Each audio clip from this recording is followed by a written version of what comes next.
এখানে কংগ্রেস, বিজেপি, ছোট দল সব কিন্তু একমত হয়ে গেল। এখন এরপরে পার্লামেন্টে একটা বক্তব্য রাখতে হবে এবং শেখ হাসিনা এখন সেখানে অবস্থান করতেছে। এবং ভারত তাকে অবস্থান দিচ্ছেন। লাল পাসপোর্টে মেয়াদ শেষ হয়েছে কি হয়নি, বাতিল হয়েছে, কিচ্ছু আসে যায় না। ভারত যদি মনে করে রাখবে, রাখবে, রাখবে না, রাখবে না। ব্যাপারটা সম্পূর্ণ কিন্তু ভারত। কারণ আমাকে কিন্তু ভারতকে মাইনাস করার উপায় নেই কিন্তু। যে যতবার সাউট করুক না কেন, সাউট করে হয়তো থিসিস লিখতে পারেন, পান্ডিত্য করতে পারেন। ভারত বাংলাদেশ তার ফরেন পলিসিতে 80% হচ্ছে ভারত। সে দখল করে আছে। তার সাথে আপনার বহুমুখী সম্পর্ক। ট্রেড সম্পর্ক, পানির সম্পর্ক, ভৌগোলিক অবস্থানের সম্পর্ক, বর্ডার সম্পর্ক এগুলো কিন্তু আপনার সুরাহা করতে হবে। আপনি কিভাবে সুরাহা করবেন? সুরাহা করতে গেলে আপনাকে একটা পর্যায়ে আসতে হবে। ডিপ্লোমেসিতে আসতে হবে তো। সেই ডিপ্লোমেসি কিন্তু 1 হবে। 1, 2, 3, 4, 5 ট্র্যাক চেঞ্জ করেন না কেন? এবং এখানে বিদেশি রাজি চলে আসবে, আমেরিকা চলে আসবে, চীন চলে আসবে। ব্যালেন্সের প্রশ্ন এখানে আসবে কিন্তু। যারা দায়ী, বাংলাদেশ সংকটের জন্য রাজনীতিবিদরা দায়ী। এই রাজনীতিবিদরা পারে নাই বলে আজকে গণতন্ত্র বারবার পতন হচ্ছে। ইলেকশন কমিশন খারাপ হয়ে গেছে। কে করছে? রাজনীতিবিদরাই করছে। দেখুন, কথা হয়েছে জো বাইডেনের সাথে মোদির এবং নরেন্দ্র মোদি তার এক্স হ্যান্ডেলে এটা প্রকাশ করেছেন। পরে ভারতের তাদের দপ্তর থেকে বলা হয়েছে। এই প্রসঙ্গে আমেরিকান হোয়াইট হাউস বা তাদের কোন স্টেটমেন্টে কিন্তু উল্লেখ নেই। বাস্তবতা হচ্ছে কথা হয়েছে। কারণ নরেন্দ্র মোদি নিজেই তার এক্স হ্যান্ডেলে বলেছেন এবং তিনি ভারতের প্রধানমন্ত্রী। বৃহত্তম গণতান্ত্রিক দেশ। খেয়াল করবেন কিন্তু। তিনি এটা মিথ্যা ভাষা দিতে পারবেন না। কারণ জানেন মিথ্যা বাইডেনের সাথে সম্পর্ক নষ্ট হয়ে যাবে। মিথ্যাবাদী বলে দেবে তাকে। পাশাপাশি এটাও সত্য যে আমেরিকা কেন এই কথাটা উল্লেখ করেনি। এটা একটা পদ্ধতিগত ডিপ্লোম্যাটিক ব্যাপার আছে। এখানে পলিটিক্যাল ডিপ্লোমেসি কাজ করতেছে। এটা নিয়ে আমি অত বেশি কিছু মনে করি। কি প্রকাশ করলো কি না হলো। কথা হলো নরেন্দ্র মোদি বলেছে আমি কথা বলেছি। এবং তিনি বলেছেন শেয়ার্ড ওপিনিয়নস খেয়াল করেন কিন্তু। অর্থাৎ আমেরিকার সাথে তার একটা কমন কথা হয়েছে বাংলাদেশ নিয়ে হয়েছে। হতে পারে। কারণ আমেরিকার সাথে লক্ষ্য রাখবেন, আমেরিকার সাথে ভারতের সম্পর্কটা কিন্তু হালকা না। দক্ষিণ এশিয়ার রাজনীতিতে, এশিয়ার রাজনীতিতে একটা জটিল ব্যাপার আছে। ইকুয়েশন একটা ম্যাথমেটিক্যাল জিওমেট্রিক একটা ইকুয়েশন আছে কিন্তু ভূ-রাজনীতির এখানে। এখন আমরা যেভাবে ব্যাখ্যা দেই, নিজের মন মাধুরী করে বলতে পারি। এখানে ভাষা, তত্ত্বগত কোনো ব্যাপার নাই কিন্তু। বাস্তবতা হচ্ছে ভারত একটা রাইজিং পাওয়ার এশিয়াতে, চীন একটা আরো বড় রাইজিং পাওয়ার। এবং এখানে আমেরিকা যদি এখানে ঢুকতে চায়, তার প্রধান শত্রু হচ্ছে এখানে চায়না। যেহেতু চায়না শত্রু, ইচ্ছা অনিচ্ছা তাকে ভারতের সাথে সম্পৃক্ত হবে কেন? ওখানে তার একটা দরকার। লোকাল একটা শক্তি দরকার। এখন এই শক্তিটা কিন্তু আমাদের অঙ্কে হবে না কিন্তু। আমাদের অঙ্কে কোন ব্যাপারই না। এটা ভারত আমেরিকার স্বার্থ। যেমন ধরেন যখন 2+2 মিটিং এ দিল্লিতে আমেরিকার পররাষ্ট্রমন্ত্রী এবং প্রতিরক্ষা মন্ত্রী ভারতের পররাষ্ট্র প্রতিরক্ষা মন্ত্রীর সঙ্গে আলাপ আলোচনা করলেন এবং সেই মিটিং এ শোনা যায় শোনা যাচ্ছে সেই মিটিং এ তাদের সমঝোতা কি হয়েছিল যে আমেরিকা সে ব্যাপারে বাংলাদেশ থেকে মোটামুটি কিছুটা নিঃসুপ হয়ে গেল। নিঃসুপ হওয়ার পর কি হলো? সেখানে ডোনাল্ড লু একটা নাম কষে চিঠি পাঠালেন কার কাছে? সব দলকে বললেন আলাপ আলোচনা করতে। নাটক। এটা নাটক বা এটা বলতে পারেন রিট্রিট করছে এক্ষেত্রে। সেই মুহূর্তে যেন ঠিক আছে। ভবিষ্যৎ তো ভবিষ্যতের ব্যাপার। ডিপ্লোমেসিতে একটা থাকে তাৎক্ষণিক, একটা থাকে অন্তর্নিহিত রহস্য। তাৎক্ষণিকভাবে দেখলাম এটা সময় ছিল না বা ওটা দিয়ে হয় না। আমেরিকা কখনো বলে নাই যে আপনারা আলাপ আলোচনা বসেন। এই বলল। এরপরে দেখেন যখন শেখ হাসিনা পাওয়ারে এসে পড়ল। এরপরে কিছুদিন গেল, ডোনাল্ড লু আবার বাংলাদেশ সফর করলেন। সালমান এফ রহমান গুরুত্ব দেওয়া হলো। এরপরে দেখা গেল টোকিও সম্মেলনে একটা সম্মেলন ছিল সেখানে ভারতের জয়শঙ্করের সাথে আবার ব্লিংকনের কথা হলো। এবং সেখানেও কিন্তু শোনা যাচ্ছে এই ধরনের কথা হয়েছে যে আমরা যেহেতু বাংলাদেশে তোমরা সমর্থন দিয়েছিল কিন্তু মানুষের সমর্থন হয় নাই কিন্তু।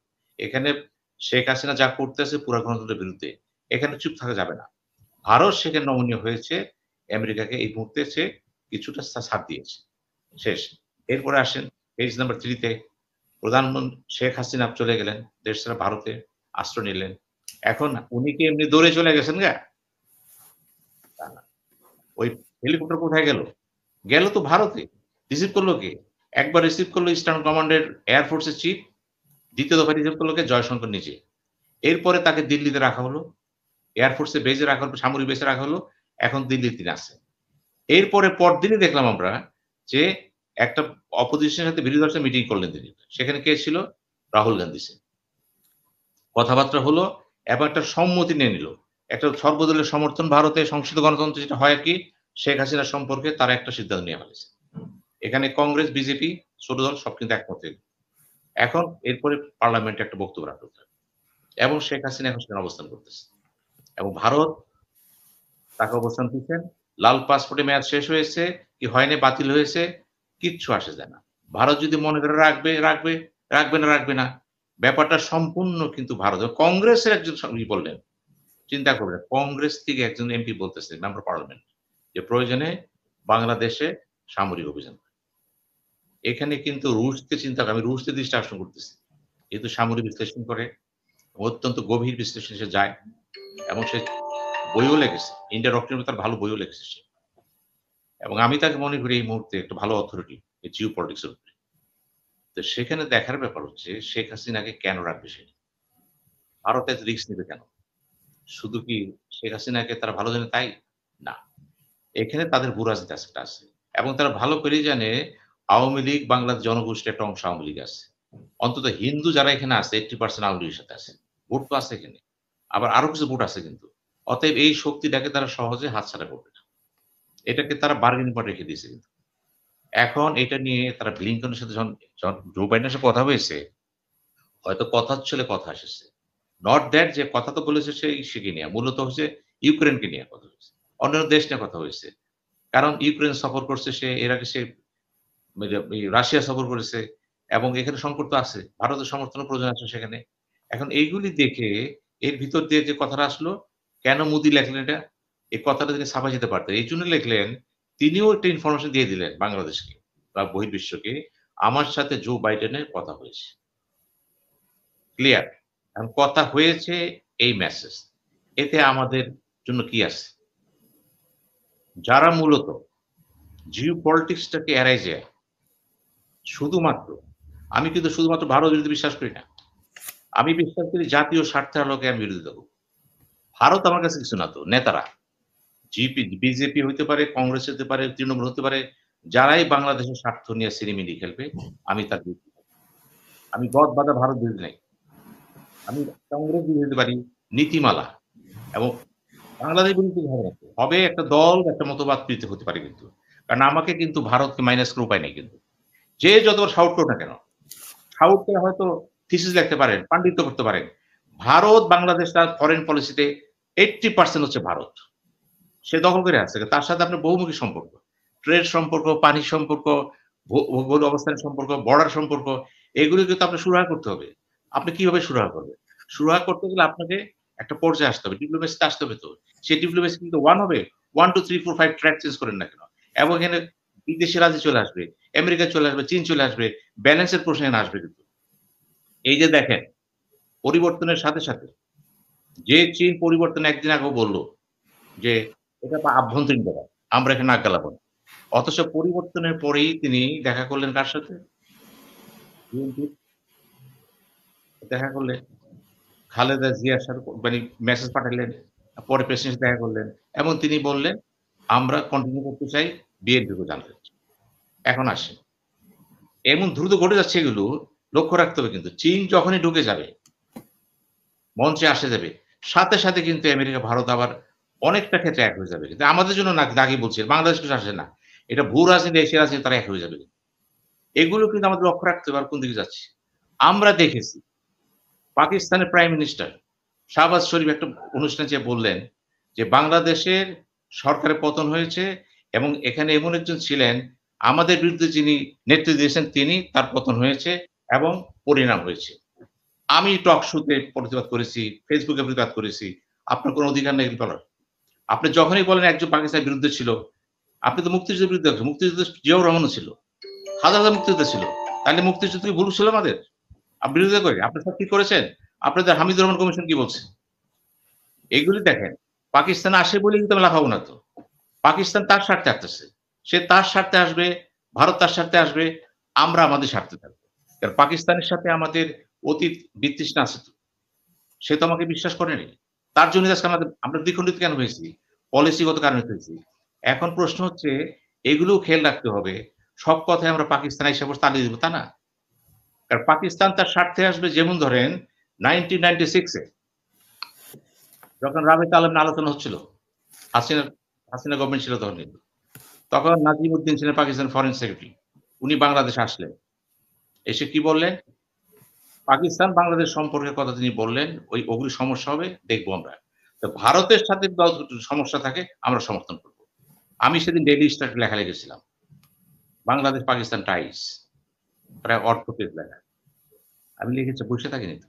প্রশ্ন হচ্ছে আমাদেরকে দেখতে হবে আমাদের জাতীয় স্বার্থের সাথে বা মুক্তিযুদ্ধের সাথে যদি কেউ বিরোধিতা করে বা পিঞ্চিং মারতেছে হবে না। নওয়াজ শরীফ নিজেই বাংলাদেশে এসে বলে গেছে। ফরগিভেন খালেদা জিয়ার আমলে। তো এখনো দেখতে হবে এইখানেও কিন্তু কিছু, কিছু লোক নাচানাচি শুরু করে দিছে কিন্তু। নাচার দরকার নেই তো আপনার। আপনাকে বুঝতে হবে আপনার স্বার্থ। আপনার স্বার্থে যে আসবে আমরা তার সাথে থাকবো। ভারতের সাথে আমাদের স্বার্থের ব্যাঘাত ঘটছে কেন? আমরা নিজেরা কতটুকু দায়ী দেখেন। আমাদের দেশে এই যে আজকে সংকট হলো, সরকার পরিবর্তন হয়ে গেল, পতন হলো। এটা নতুন না তো। ৯০ তে হইছে, ২০০৬-৭ হইছে। কেন হচ্ছে পতন? পতনটা এইজন্যই হচ্ছে প্রত্যেকটা দল যখন ক্ষমতা যায়, মনে করে আমরা হলাম একক ক্ষমতার অধিকারী। আল্লাহর পরে দুনিয়াতে আমরাই সব। আর কিছু নাই। এইগুলি কেন হচ্ছে? এই যে আমাদের সাংবিধানিক কাঠামোটা, দলীয় কাঠামোটা, এইজন্য বললাম আজকে যখন ডক্টর ইউনূসকে উনি একটা সময়তে আসেছেন, সমস্ত সমর্থন পেয়েছেন। অথচ নির্বাচন কবে দিবেন, কি দিবেন শুরু হয়ে গেছে। আমি স্পষ্ট ভাষায় বলতে চাই। প্রফেসর ইউনূস এসেছে, জনগণের সমর্থন আছে, কাজ করতে দেন তাকে। এখন নির্বাচনটা দিবেন, রোডম্যাপ দিবেন। রোডম্যাপ না দিয়ে যারা দায়ী, বাংলাদেশ সংকটের জন্য রাজনীতিবিদরা দায়ী। এই রাজনীতিবিদরা পারে নাই বলে আজকে গণতন্ত্র বারবার পতন হচ্ছে। ইলেকশন কমিশন খারাপ হয়ে গেছে। কে করছে? রাজনীতিবিদরাই করছে। সুতরাং পরিবর্তন কোথায় আসবে? আমার প্রস্তাব হলো এই মুহূর্তে সরকারকে না বলে রাজনৈতিক দল যেগুলো আছেন, আপনারা প্রত্যেকে স্ব ক্ষেত্রে একটা রোডম্যাপ তৈরি করেন। করে একটা গ্র্যান্ড কনফারেন্স করেন দলকে। করে আপনারা বলেন সর্বসম্মতিক্রমে জাতীয় আন্তর্জাতিক ইস্যুতে আমরা ঐক্যমত পোষণ করতেছি এই বিষয়ে। এবং আমরা নির্বাচন কমিশন করতে চাই। এই প্রস্তাব নিয়ে আপনি ডক্টর ইউনূসের সাথে বসেন। তার জন্য ভালো হবে কি তিনি রাজনীতিবিদ না, তিনি বলতেছে বারবার। তাকে আপনারা হেল্প করেন। না করে কি করতেছেন? রোড ম্যাপ দেন, এই ম্যাপ দেন, নির্বাচন দেন। কোথায় নির্বাচন দিবে?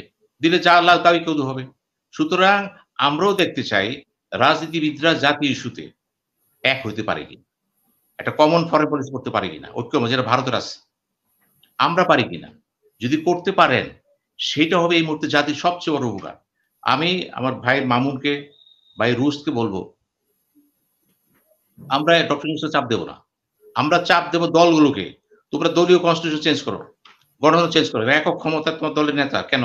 স্ট্যান্ডিং কমিটি, প্রেসিডিয়াম কোন ক্ষমতা নাই। সম্পাদক মন্ডলী সব ভুয়া। নেতা যা বলে তাই হবে। এই যে ট্র্যাডিশন পরিবর্তনের কথা বলা হলো, পরিবর্তন কেন হচ্ছে? রাজনীতিবিদ যারা আছে সবাই কিন্তু না মারা গেলে ওই দলই থাকবে। তাহলে পরিবর্তনটা কেমনে আসবে? কিভাবে আসবে? আসলে ডক্টর ইউনূস সাহেব করে দিয়ে গেলেন। আপনি ক্ষমতায় যেয়ে সব অস্বীকার করলেন বা তামাশা দিয়ে দিলেন। আপনি বলেন স্পেশাল অ্যাক্ট। সেই ৪ থেকে শুরু হয়েছে। কেউ বাতিল করছে? এখন বাতিল করেন। বাতিল করেন। আপনারা বলেন সবগুলো একমত হয়ে। ইউনূস সাহেবকে বলেন। পরে তার সে অর্ডার দিয়ে অর্ডিন্যান্স করুক। পরে সংসদে অনুমোদন হয়ে যাবে। এগুলোই বলবে না। রাজনীতিবিদরা হচ্ছে সুবিধাজনক পর্যায়ে নিচ্ছে কিন্তু। আমি আবারও বলছি, যারা বৈষম্য আন্দোলন করলেন, তোমাদেরও দায়িত্ব আছে কিন্তু। তোমরা সমস্ত আহ্বান জানাও যে আমরাও দেখতে চাই পরিবর্তিত পরিস্থিতিতে আপনারা বাংলাদেশে সংস্কার করতে চান কি চান না, দলকে সংস্কার করতে চান কি চান না। তখনই হবে সত্যিকারের পরিবর্তন। ধন্যবাদ।